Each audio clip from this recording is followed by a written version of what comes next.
There are many individual ways that each of us choose to pursue our own personal spiritual development,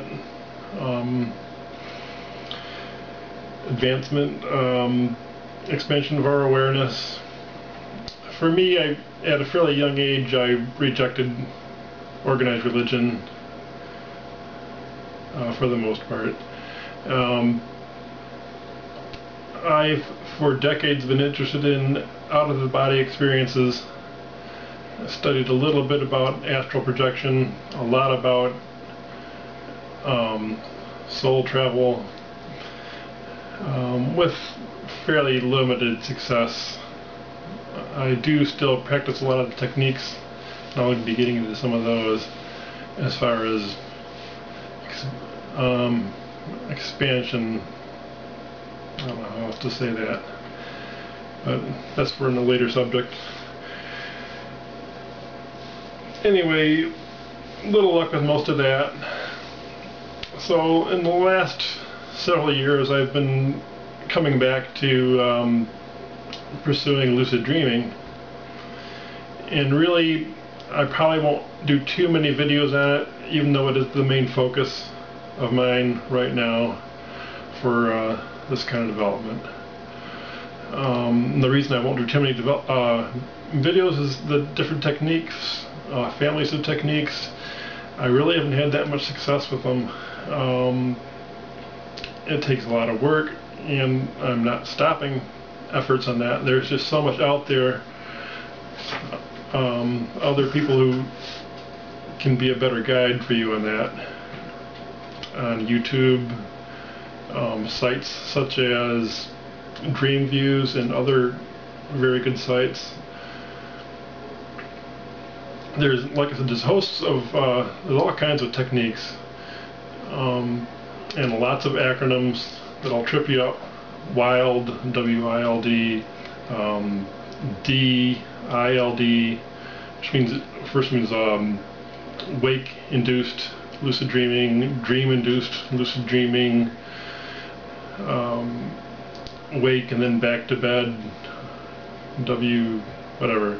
There's several techniques, lots of acronyms. If you get on some of these sites, you'll see all kinds of stuff. The Dream Views is a pretty good site. It's a little bit daunting because it's so huge at this point.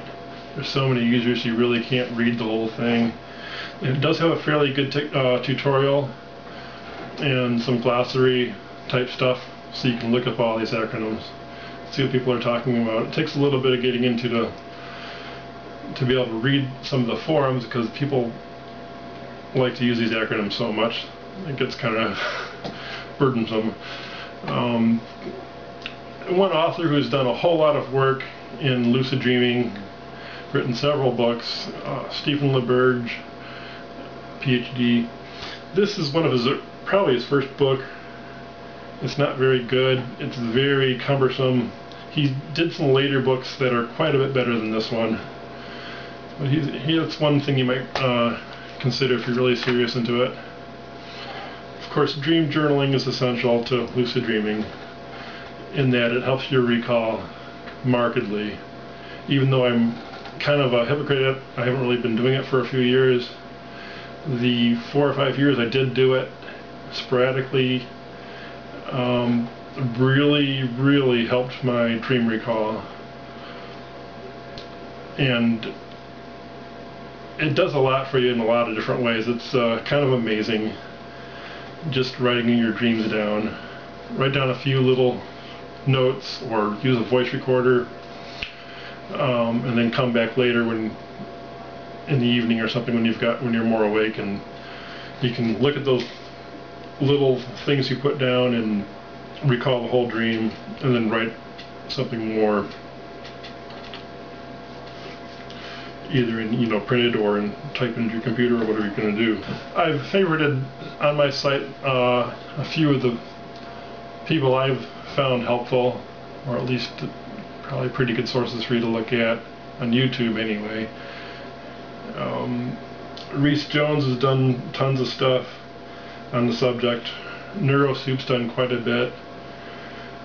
Like LivingSuccess has done some. There's lots of people. All you really need to do is search for lucid dreams or lucid dream techniques on YouTube, or actually on Google, or whatever you're going to use. And there's just a wealth of information out there. I highly recommend it. There's a lot of potential to lucid dreaming. Flying, exploring new worlds, exploring or testing different situations. You can pretty much do whatever you want if you get lucid enough. And I was going to say, I really haven't had much luck with the techniques, but I have had some outstanding spontaneous lucid dreams. I have a lot of dreams where I know I'm dreaming, but I'm just kind of entertained by the dream and don't really put forth the will and effort to stabilize the dream and really you know, do anything that interesting. I end up getting wrapped up in the dream stuff, and I kind of know that I'm dreaming, but I don't really exit full control. There was one dream in particular I had, though, where I was walking around through kind of like an apartment building.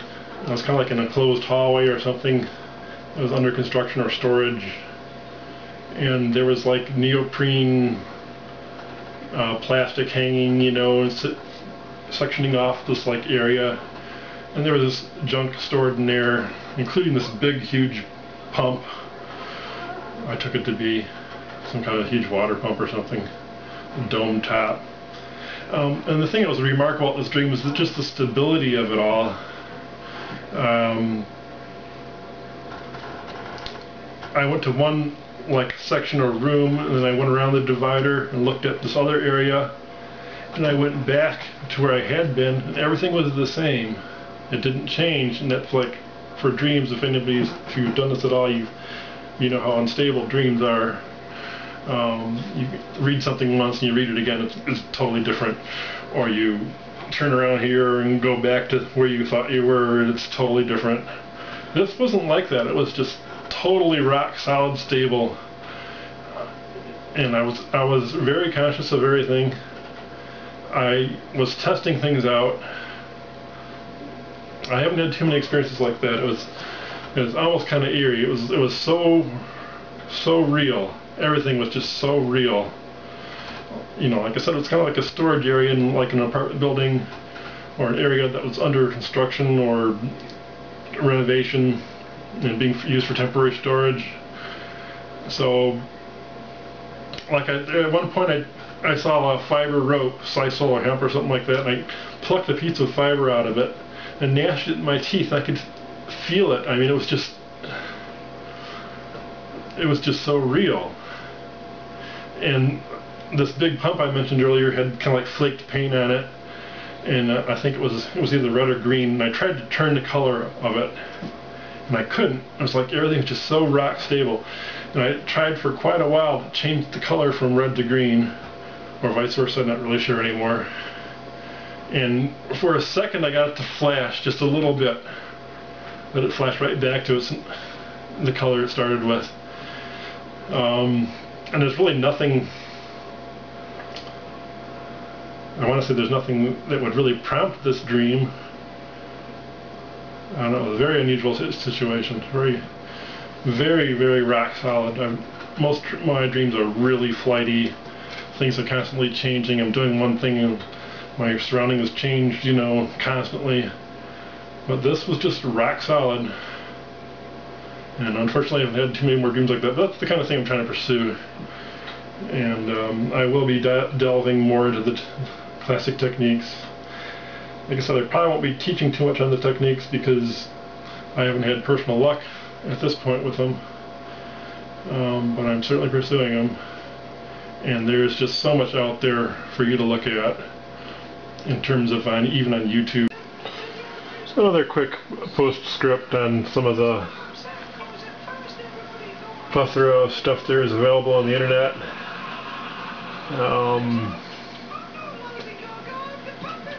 Eckhart Tolle,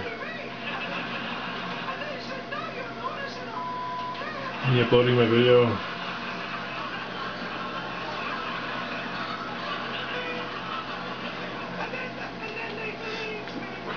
This is NeuroSoup's channel. Highly recommended. LivingSuccess. Monroe Institute. Real deep stuff here. Reese Jones, one of my favorites.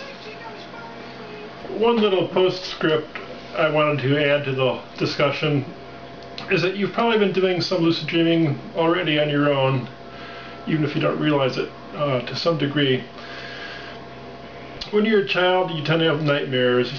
Frankenstein's chasing you. You're getting beat up in your dreams.